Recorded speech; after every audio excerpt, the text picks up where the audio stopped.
আলাইকুম আপুরা, সবাই কেমন আছেন? চলে এসেছি আপনাদের বিডি ব্লগার ঈশিতা আপু আবার আরেকটা ব্লগ নিয়ে। আজকে হচ্ছে আমি রান্না করব কি দেখাচ্ছি। তো সবাই কেমন আছেন, যে যেখান থেকে দেখতেছেন, সবার পয়লা বৈশাখ কেমন কাটলো, এবং সবাই যারা মানে আমার ভিডিওগুলো দেখেন অবশ্যই একটা করে কমেন্ট করে জানাবেন আপুর ভিডিওগুলো কেমন হয়। আর সবাইকেই তো পয়লা বৈশাখের শুভেচ্ছা দিয়েছিলাম, এবং পয়লা বৈশাখ আমি কী কী তৈরি করেছি সেটাও কিন্তু আপনাদের মাঝে শেয়ার করেছি। বেশি কিছু করিনি।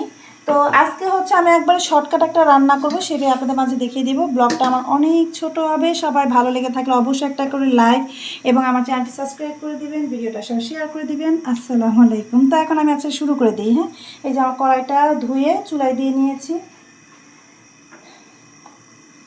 এখন শুকিয়ে গেছে। এখন একটু তেল দিয়ে দিচ্ছি। আজকে রান্না করব হচ্ছে ডিম, একদম অল্প করে।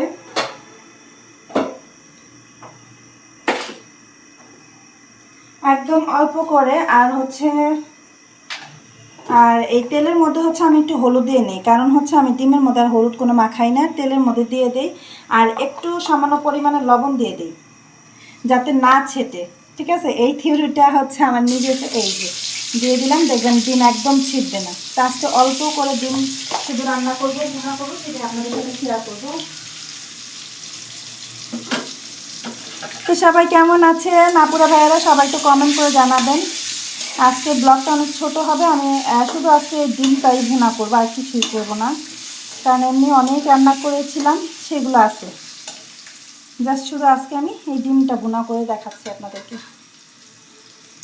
এই যে আমার ডিমটা, এই যে দেখেন ভাত হয়ে গেছে, এখন আমি উঠিয়ে ফেলতেছি।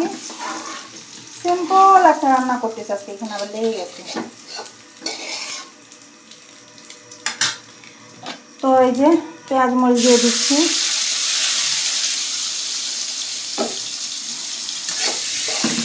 পেঁয়াজ মরিচ দিয়ে একটু ভাজা ভাজা করে তারপর একটু কষিয়ে নেব।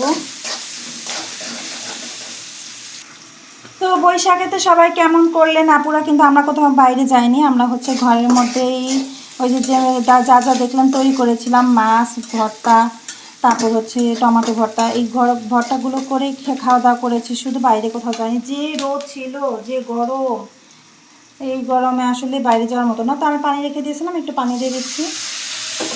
বাইরে কোথাও যাইনি, ঘরের মধ্যে হচ্ছে আমরা ছিলাম।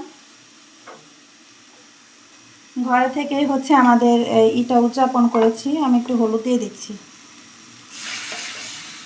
আর একটু গুঁড়া মরিচ দিয়ে দেবো, একটু ধনিয়া,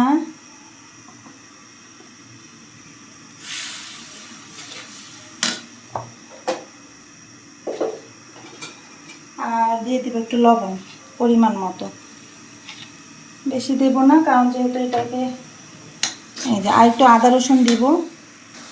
আর এখানে আদা রসুন, তারপর কী জানি বলে আপনাদের, এলাচ দারচিনি সব বাটা আছে, এই জন্য একটু দিয়ে দিলাম ঘ্রাণের জন্য।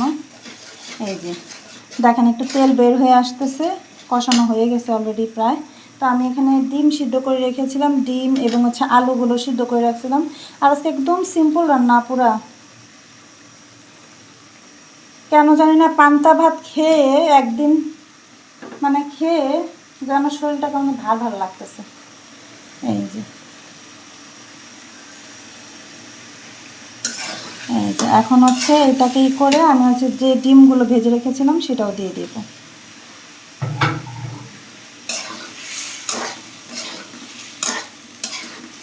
এখন একটু ঝোল দিব, এটা জাস্ট হয়ে গেছে, কিন্তু অল্প একটু ঝোল দিয়ে এইটা এখন একটু পরে নামিয়ে ফেলবো।